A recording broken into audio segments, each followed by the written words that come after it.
So it is very, very important that you do proper soil preparation and proper um, fertilization, manuring of your soil.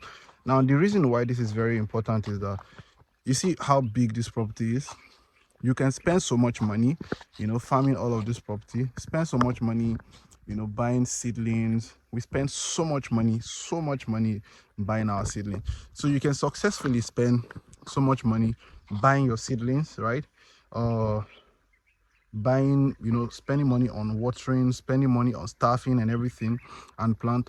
As long as your soil is not in a good condition, then you're going to eventually end up not getting the yield that you want. If you're ready for proper season farming of tomato, this is February. Hopefully we're going to be running our nursery ending of February, so such that we will transplant in March. And also we will be able to make sure that we start harvesting, because it's exactly 90 days until fruition, until you can start proper harvest. So when we start our nursery in late February, which is of course in maybe 2 weeks time, again our nursery is going to be some here. Of course, when this is fully done, I'm going to show you how this looks. This is a 40 feet by 30 feet nursery. That is very huge. This nursery right here would take about 8 bedrooms, right? So that's how huge it is. This is almost not just 8 times, this is close to 10 times the size of the former nursery we have. So one of the first thing you will see that we've done is that we have cleared our land. You can see our land is clear. I might just insert a picture of what this land looked like before now. Another thing that we've done is that we've fenced our property. We've been able to fence the property. You can see we're able to run a bamboo fence across it. Now this is simply because we want to make sure that it is protected from cattle herdsmen and all that, because like it or not, chances are that they will encroach into your property, particularly if you're in Nigeria and you're in Southwest. Once it's rainy season, you can see the grasses are coming out already. Once it's rainy season, what happens automatically is that they start migrating from the northern part of this country, of Nigeria, down to the southern part of Nigeria, where it is greener, tropical rainforest and all. And you can't blame them. We all want greener pasture, yeah. So that's why we're fencing. You can see the fence across. This cost us a lot of bamboo to do. It runs across this area right here, covering it behind this tomato. Another thing that we have successfully done, this was done today, is that we have successfully limed our soil. Now this was the same soil I showed. I'm going to put a before of this soil. I'm going to put the after. This is after, of course, here, so you can see what the soil looks like. So we limed it. You can see the lime. That's what the lime looks like. All right, so this is what the soil is without the lime. So this is the lime, agricultural lime. So the whole essence of the lime is for it just helps with the pH of the soil. Many times the soil needs stability in pH, so what we're trying to achieve is to make sure that we have that stability in pH. Now this is one thing. This is outside, of course, the manure we're using. You can see pictures of that the bags of manure we've been able to secure, and these are just few. We're getting more. Manure is quite expensive right now, very, very expensive if you ask me. But we're able to secure manure. So this is, first of all, one of the things we're doing. Now you usually do this for your soil if you feel that your soil is slightly acidic, right? Slightly acidic. Another thing you can do is to probably take your soil sample and take them for soil testing to be sure whether the alkalinity of the soil before you lime your soil. But of course, if it's a virgin soil that has not been utilized for agriculture in a while, then of course you can actually just plant on it, just put your manure, and you are good. I'm going to turn the camera to myself and then continue discussing. So it is very, very important that you do proper soil preparation and proper fertilization, manuring of your soil. Now, the reason why this is very important is that you see how big this property is.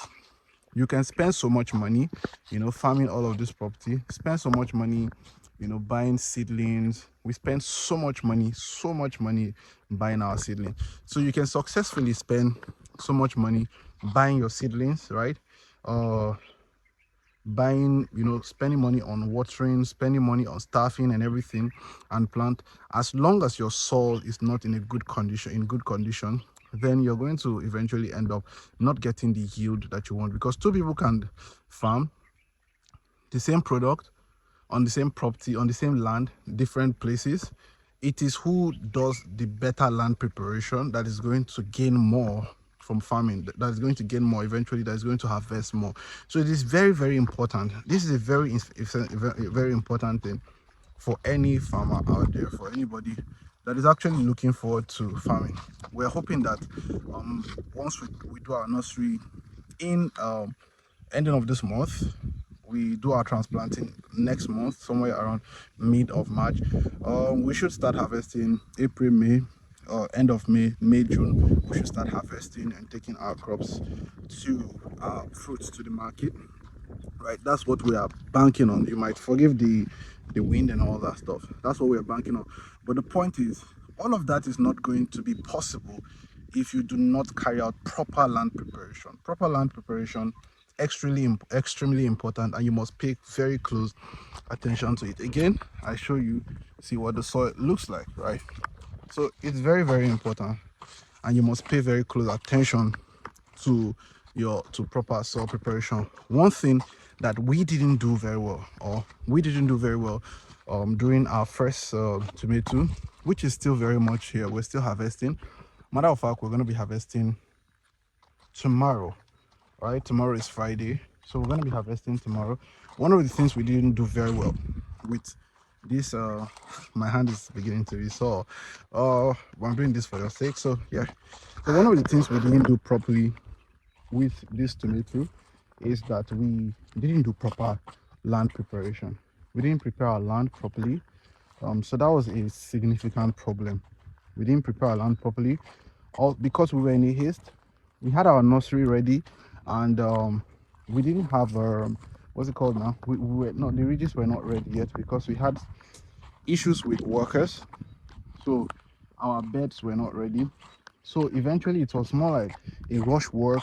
We didn't have time to do proper land preparation. We didn't have the time to, get manure, apply the right manure. So we just planted. Right? The whole essence was, oh, we shouldn't waste this nursery and we should go out to do it. But one thing with farming is that you would always get experience, right?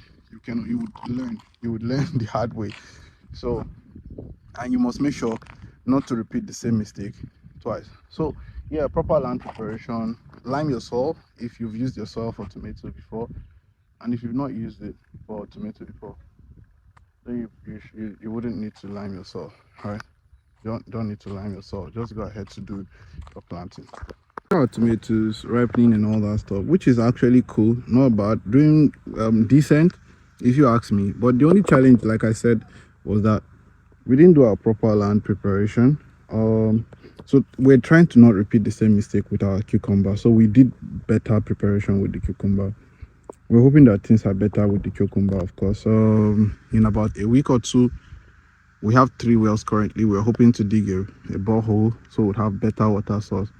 But in about a week or two, we will be done harvesting, and then we'll channel all the wells towards the cucumber. We currently have 3 wells.